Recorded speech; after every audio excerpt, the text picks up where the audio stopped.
Welcome to the Under Center podcast. We got our Bears insider Josh Schrock right there, and we're fortunate enough from the Athletic. We have Rams, senior writer from the Athletic, I should say, covering the LA Rams. We have Jourdan Rodrigue. Follow her at Jourdan Rodrigue. Jourdan, how are you doing? I'm good. You get like 50 million bonus points for throwing the senior writer thing in there. Very proud of that, yeah. you know? So as you should be. As you should be. Yes. Yeah. That's your title. You deserve your title when we do the Open, Jourdan. I appreciate you. It's nice to see you guys. Happy to be here. Thank you. We're really sorry you have to watch this bad offense on Sunday. It's not going to be fun. It's not going to be fun for you. It's not going to be fun. I have watched a lot of Shane Waldron offenses being in the NFC West, so I'm sure we'll get into that. Yeah. Yeah. All right, then let's just jump right into that right there then. Jourdan, let me ask you this. Shane Waldron coming in, Josh and I thought it was a good idea. He was on our list. He wasn't at the top of our list, right? A lot of Bears fans are really upset with him staying a lot in 11 where they haven't established the run. And they brought in Swift to be that running back. And last year, even with Luke Getsy being their offensive coordinator, they've been a good running team. Even when Justin Fields is out, and of course, having a quarterback with Justin Fields' athleticism, it opens up running lanes for the running backs. My question is, should Bears fans, in your opinion, being that you've been out there in the NFC West, should they be concerned with Shane Waldron? And how do you feel about him being the Bears? How should the Bears fans, I should say, feel about him being their offensive coordinator, in your opinion? Yeah, well, I definitely won't tell fans how to feel because I know there's been a lot of anticipation for so long about this and about Caleb. And, you know, I watched a lot of Caleb USC right down the street, right? And all of that. And also Sean McVay is a good friend of Lincoln Riley's. So there was a lot of crossover in just terms of interest about what was kind of going on over there. You know, I think there's a couple things that are true at the same time about kind of my bird's eye view of the Bears. And obviously you guys are the experts on it. So correct me if I'm barking up the wrong tree on any of this, please. But if you want to be a successful 11 personnel team, you have to basically create hybrid positions for some of your players where they're also just as involved in the blocking surface as they would be if they were tight ends. So Cooper Kupp plays a position that they call F. It is not fullback as we would think F would be, but it is basically a create a player role that Cooper Kupp plays that when he's healthy, that has unlocked the reasons why, and Puka Nacua being in the Robert Woods sort of Z hybrid. It's not a real Z, but that's their words for it, their letters for it, that just throw the real alphabet out the window and do the Sean McVay thing. So those guys getting as involved in the blocking surface, we've joked for a long time here that they really run 11 and a half personnel because it's a hybrid between 11 and 12. And 12 personnel really is a huge advantage point in the league right now, in the NFL as a whole right now, because defenses, including the Bears defense, are built to stop the pass. Now, that's not a bad thing to be if you're a defense, but it also means that offenses, the pivot you're seeing now is loading up in heavier personnels and having success 12, 21, 13 running the ball. So at this point in the league, and even Sean McVay has sort of been alluding to this because they were going to be an 11 personnel team as well with healthy Puka and Cooper. But again, it's not really 11 personnel. It is structurally, but execution-wise, it's not really technically that light of a personnel because the receiver is so involved in the blocking surface. And I know I'm taking a long time to explain this, but I promise there's a point to it. So you have to ask your receivers to do those things. And I'm not saying that those receivers aren't doing them or aren't capable of doing them. It's just that when you're shifting into that style of play, you have to have other tricks in your bag in case that's not working. You have to have the ability shelved, like we just saw from the Rams when they beat the 49ers. And really, it's one of the reasons they beat the 49ers is they were able to get into 12 personnel minus their top two receivers. If X plan is not working, go to Y plan. That is what you have to be able to do in this league at this point. And you have to have players who you are onboarding through your teaching progression enough to know and to be able to recall that and implement such a change. It's really hard to do that in live action if you haven't already installed those plans. Again, I don't know what he has or has not installed. All I'm saying is Sean McVay can get into 12 personnel in week 3 against the 49ers and run 0.15 EPA per rush out of 12 personnel because they installed that in March, or excuse me, in May when OTAs were happening. And all they did was shelve it and in order to pull from it if they needed to. The other thing is it's really hard to run 11 personnel in totality with the type of interior lineman that this system has particularly preferred, with the zone rushing attack, while also not having some of that multiplicity that I just talked about. So there's a lot of things happening at once, in my opinion.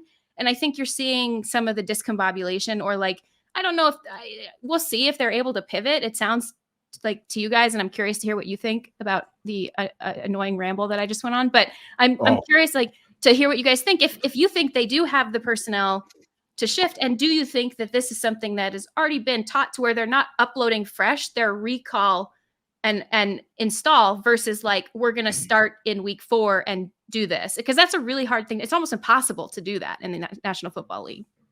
Yeah. I mean, I think you kind of just hit it on the head with our worry is that we feel like, based on what I watched for 4 months, was they really focused on just installing 11 because they were so into DJ Moore, Keenan Allen, Roma Dunze, and Keenan Allen. Fair too, by the way. Those are great players.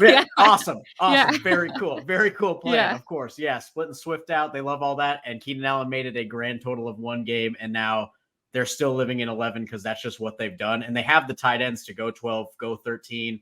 And they only went 12 and 13 to go into play action against the Colts. And the Colts were like, but you haven't even run out of this. Like, we're not even like this isn't doing anything for us.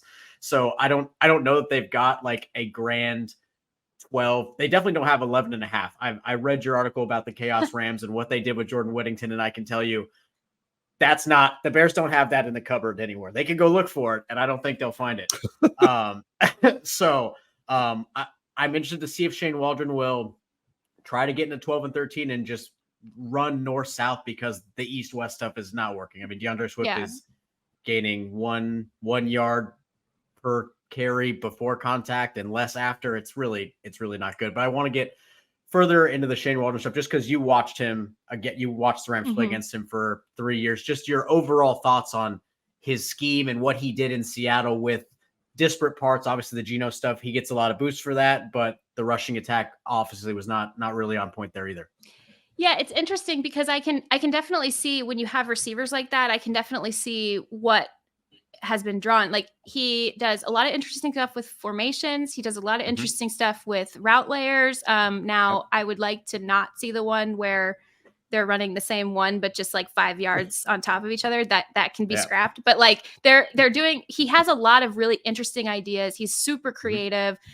He really, I think, is someone who, if you're thinking about this system in general and what it is with and for quarterbacks, it's almost like you gravitate toward it because it's not an easy system at all. And I don't think Caleb Williams needs an easy system, but generally in history with this people from this tree, it's like giving the quarterback less to have to manage right away. He can, and his center from USC, Justin Dadich, is down here, and I talked to him extensively last week. Just asked, like, what kind of stuff did he do? What are you seeing him having to do? And obviously, Caleb is so capable of taking on an enormous amount of workload. The thing about this system, and it's important nuance to strike here, is just because you can doesn't mean you should have to. And that's where this system has really raised the floor developmentally for a lot of these guys that we've seen in it.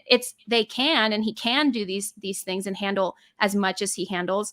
But does it mean that you have to? When you're also learning, you're getting the first live looks, really, because preseason, what I don't think people know, like, really, you guys know, but what I don't think people talk about enough about the preseason is like, man, these defenses are regulated. Like, you're not seeing really any of the looks that you're actually going to see in the regular season. And regulated meaning they're playing like page 1 of rules ball, right? They're playing page 1 of all the things that they're going to do to you. And then you go out and you play in week 1 and you're seeing all this stuff faster and more live and with better players. And like, it's not just like one section of a college football conference that you're like, that, it's everything. It's everyone who is the best. And even the bad teams, it's everyone who's the best. And so you're seeing all of this live for the first time. So you already have so much to do that it's like, okay, just because you can handle it and just because you are in the position you're expected to handle it, which is fair, does that mean this system has always asked the reverse question? Typically, I'm saying in the Coach I cover and Kyle and McDaniel, like those guys and Matt LaFleur, they have been the ones to ask, okay, but should you have to? So you saw it with Sean McVay's only really started asking his quarterback those questions when he's like a 12-year veteran and Matthew Stafford. That's the only time when the quarterback started really having this much to do in Sean's very unique to Stafford offense, the way that it's evolved. But before, they were asking the counter question. We know you can do it. Yes, you can do it. You're an NFL quarterback. You're first overall. Yes, you can do it. Should you always have to? Is it the most successful thing for the entire offense if you always have to be that person? I want to kind of stick right there with what you just said from this coaching tree. And even though you can do it, should you have to, in your opinion, and seeing Caleb at SC and also just the connection between Lincoln and Sean McVay, what would you think they would do perhaps if they had Caleb this early in his first several games in the season? How would they implement the offense to get him versed in the NFL? I was asking you. Yeah, that's a really good question, man. I would love to to really put some thought and time into that, because I'm a huge Caleb Williams fan. I think that, again, one of the most unbelievable prospects we've ever seen coming out in the draft. And then when you hear about him behind the scenes and just how much passion he has for the game and all of the ways that he thinks about football, and not just the present of football, but the future of football from a multi-layered perspective. I just think that I think that what I've seen these coaches do, and I actually won't go with Sean McVay because he kind of has a way of being a confidence shot sometimes with his quarterbacks. But I'll go with Matt LaFleur as an example, because I really got in the weeds with Matt LaFleur a year ago in doing a series called The Play Callers about how he collaborated with the quarterback. So he came in, he had Aaron Rodgers, right? And that entire, and I guess I probably shouldn't be talking about the Packers on a Bears podcast. Say la vie, whatever. It's okay. Here we go. We talk about how good Matt LaFleur is all the time. Okay, let it rip. I'll take the heat. Sorry, Bears fans. I really want you guys to thrive. Okay, so I talked to him about what it was like when you have Aaron, and similar to when Sean had Stafford, where that is a lot of compromise. That's a lot of what do you like? They sat down virtually at the time, and they went over the playbook, page by page by page. And what do you like about this? We'll keep this element. What don't you like about this? We'll toss this. I like this. Here's why I call it this way. Here's why I package or sequence these this way. We'll keep these things for you, and then we'll add these things from me. And we're sharing that experience. Well, what Matt LaFleur did in another very, very talented rookie player in Jordan Love, and a lot of this work happened over this last season, was they started to meet together about what were areas where Jordan still needed more development. It wasn't about we're putting Aaron's plays in. It was about okay, how can we lift other areas here and then maybe free his mind from this thing and allow him to kind of just play faster and looser. They changed the practice structure to where it was a lot more just free and fast tempo stuff. They changed a lot of things about midway through the 2023 season to sort of just accentuate the things that Jordan is good at, right? Accentuate the things that he thrives in, accentuate the things that he likes to do, and then really hone in on the why and the details behind some of the things that maybe he's struggling with. Now, if you're talking about this ecosystem that Kayla is, I think you don't have any issue with the pass catchers, right? You don't have any issue with the skill players. You worry about, how safe is it for him behind this interior offensive line, which just from my again, bird's eye view, just has been a concern, obviously. And you think about okay, have you found yet, if you're the coaching staff, have you found yet the ways in which he thrives? Is it only the out of structure stuff, which is not the case, because if you've watched him, which you have, the pocket stuff and the manipulation of space and all of that are incredible as well.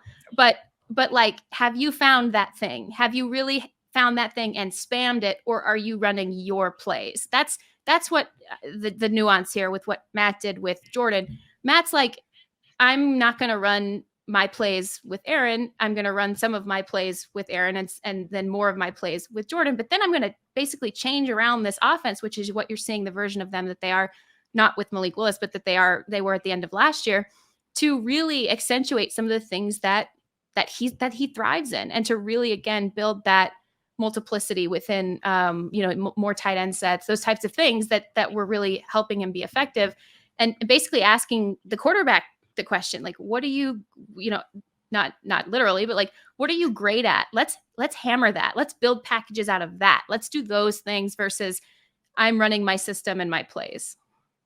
When you talk about Sean and Matt kind of creating this co-offense, and then you look at what they did against the Niners, how did they do it? And is that repeatable until Puka and Cooper get back? Well, I don't want to hammer this point too much in this start of the show, but they loaded up in 12 personnel and ran the crap out of the football. So yeah, but I think it's sustainable as long as their tight ends stay healthy. They're missing Davis Allen, and that's obviously an issue because they really have only 2 tight ends who are considered, viable for this role in Colby Parkinson and Hunter Long. Obviously, you need 2 tight ends to run this personnel. So that's a concern. Getting him back would be significant. But I do think, again, like we're watching all of these defenses that are built to defend the pass against lighter personnel sets, 11 personnel. Mm-hmm. And so much of the league defensively has trended toward that way. Defenses also have more answers to motion. They also have more counters themselves. I had a safety joking with me 2 years ago that, watch, they're going to have like a third call. Like the safeties are going to have a third check or a third call. And like, that's obviously absurd, right? There's not enough time, but that's the way the league was trending. They're having so many answers to the way that they're rotating out of some of these coverages and into some of these coverages. And so that's all great. Well, now offenses are again, they're loading up in the heavier personnel. They're running the ball more. They are leaning more on inside runs, and some teams still run the outside zone very, very well. And so that is still a super effective way to run the ball in this league. But defenses just have more answers now to defend the space that offenses are trying to exploit. And so I think that it's almost like a blessing in disguise for McVay, because it wasn't trending that way. Like he was going to go, he was basically, and so it's almost a blessing in disguise that he's testing these theories out right now with a completely overhauled different type of offense. I do think that's sustainable, particularly with where the league is at right now. I think that's a sustainable way to play football, and probably will be for the next couple of years, because we're seeing the cycle shift again.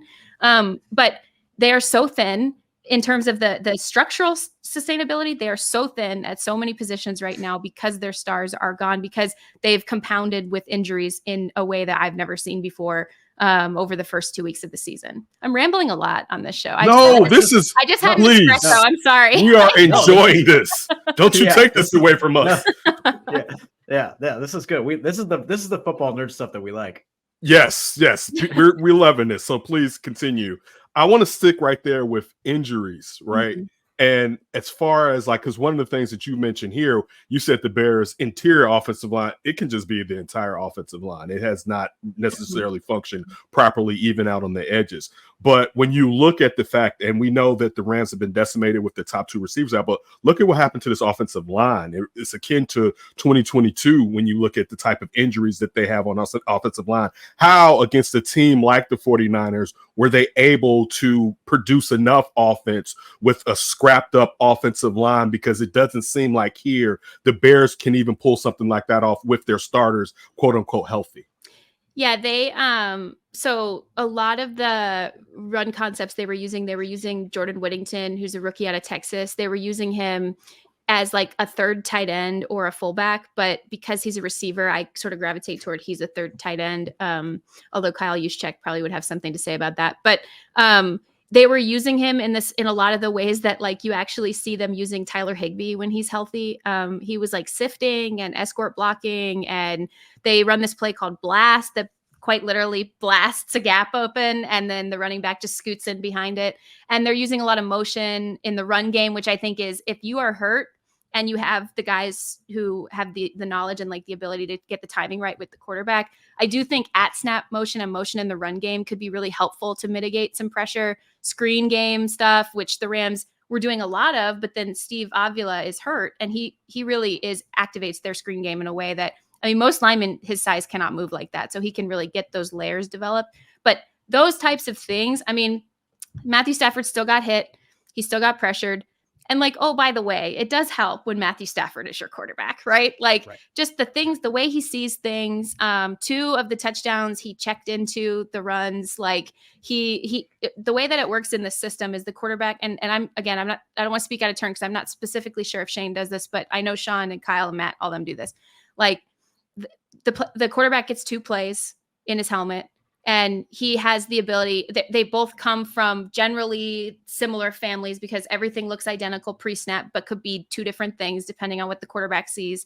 The quarterback can, and this is the thing that he does, he can to the second one if he wants to. And that's sort of the signal that he's going to do it. There's also fake cans. So I'm not giving anything away on that one. That's like Jared Goff's all over tape yelling water, water, and everybody knows about this.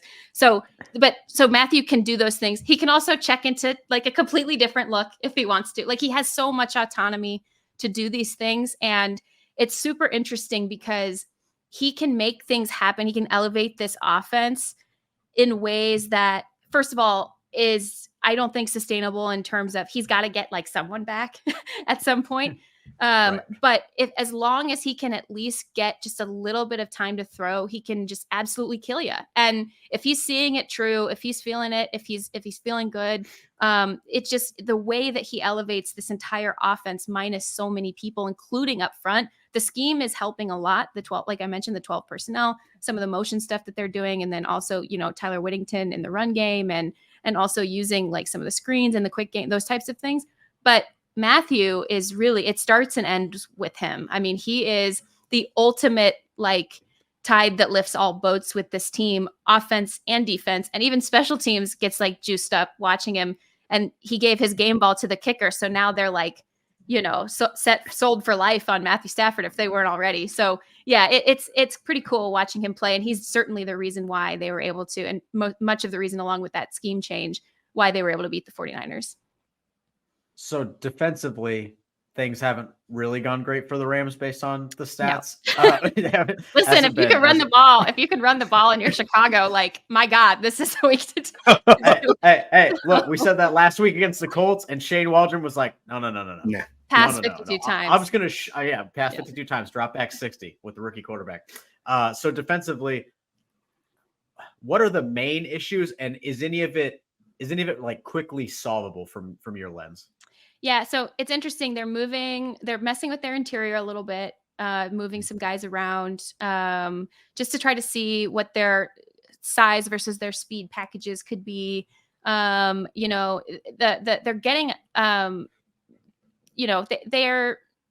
think it's like this part of it's going to take time for them. Yeah. There's a lot of, they're basically, if I could probably boil it down, they see it right and they react correctly, but they don't necessarily have the size up front.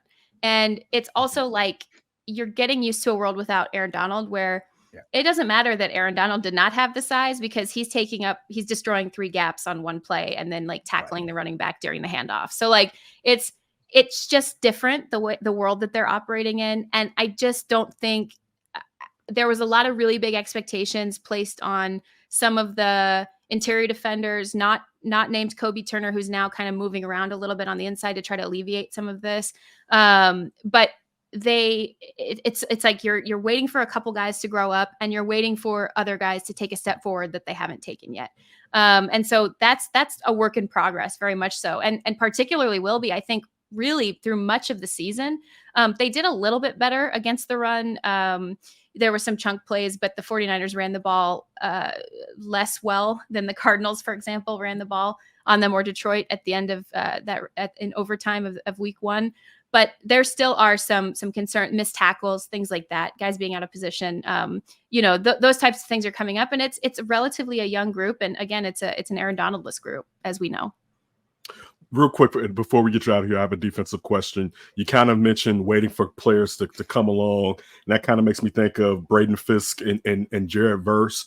So what they can do with this Bears offensive line, not necessarily functioning properly, but on the back end, when you just look at some of the last games, like the Cardinals game and last week's game, the DBs have been getting eaten up or what's going on with the back end? Was last week a situation where with Jennings, they were focused on the rest of the pass catches for the 49ers that he ate? What's going on with the back end? I know he looked like Randy Moss on a couple of those plays out there. I was like, what? Yeah. So this is going to be an issue for them with quarterbacks who can create. The one key player that they are missing, the defense is pretty healthy. The one key player they are missing is Darius Williams, who, Trey White's coming back from an Achilles. He has to play every snap at this point, even though the whole message during the spring and summer was like, we need him in November, not necessarily right away. Well, now people are injured, so you need him right now. So I give him a little bit of grace on some of the explosive pass plays over the last couple of weeks, where they're really struggling and quarterbacks are really getting them, and they're gonna continue to really hammer in and focus on this area. Is anytime a quarterback is creating or working out a structure, they can get initial pressure. Byron Young and Jared Verse, I believe, are among the leaders right now in pressures as a combination in the NFL. They're getting initial pressure. They are flushing the quarterback. But Aaron always used to talk about like keeping the cup around the quarterback. So basically keeping him in that little area of space that he can't go around and just like getting in his face if you're not taking him down right away. And you see that a lot of their explosive pass plays, which they are fourth in the league in explosive pass plays allowed through the 3 games this season. And it's not coming from Jared Goff.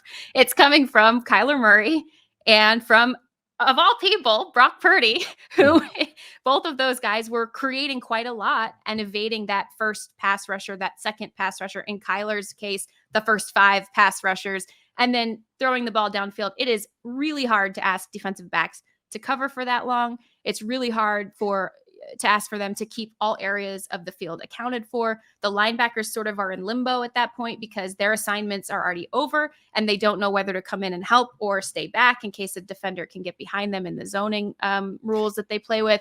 So this is one of the big issues to me. And I think once they can really balance that rush and coverage together, because the pressure is there. So finishing those plays, the complementary rush, finishing that, I think that will really lower their explosive passing yards that they're allowing right now, because it's a significant reason. I mean, they've been in deficits within, the first couple of series in both of those games, including the comeback, the biggest comeback they've made since 2006. Like, you can't live like that. You can't do that. When you allow an explosive passing play, one explosive passing play on any drive, it triples the offense's chances of scoring on that drive. So you lose quickly that way. So they really have to get that short up. And I think that's the number one way that they can do it, because the DBs really, I mean, there's been some breaks, but they really, in week 2 particular, but they really have not. If you go back the 49ers game, like there was one miscommunication, but then like Jennings just made an amazing play over Quentin Lake and those types of things. But it's really about asking those guys to cover way longer than they should be asked to cover. All right, we'll get you out of here with this. Prediction time. Do the Matthew Stafford, Sean McVay, spit and bubblegum Rams get it done against a Bears team that can't run and can't protect the quarterback? So Bears fans should know that I am the worst predictor and worst picker in the entire world. Like, the team that I pick will almost certainly lose. So yeah. So I'm just gonna, like, Rams fans know this about me, so I'm gonna pick the Rams. I do think that it's obviously a crucial game for this Bears group. You want to see progress. I think you saw some progress from Caleb in getting in some of the rhythm, especially some like late in that throw plan. But obviously we know what he's capable of. We know what these receivers are capable of. So I think that this is an absolutely really important game. Like, goes without saying for them to show, signs of evolution, of adaptation a little bit. But I do think that the Rams are really after that was a huge win for them, guys. Like, it wasn't just that, 70-30 crowd discrepancy in their home stadium on a silent count. Matthew Stafford balls out. Sean has no players. He beats Kyle. Like, it was all of it. Right. And so that was, they're riding on that one. So, I think the Bears, they've got their work cut out for them, but it should be a fun game. I'm excited. I love Chicago. It'll be awesome. All right. Follow her at Jourdan Rodrigue, of course, senior writer for The Athletic. Jourdan, this has been great. We look forward to you when you get here. Please be safe. And definitely, this was so football-y and delicious. We definitely appreciate it. Greg and Tony, thank you, Jourdan. Thank you so much for having me. Sorry about my rambles, but I appreciate the space. Right. No rambles. Congrats, you finished the video. If you want to build on that success, download the NBC Sports Chicago app. It's got highlights, exclusive insights, and push alerts tailored to you.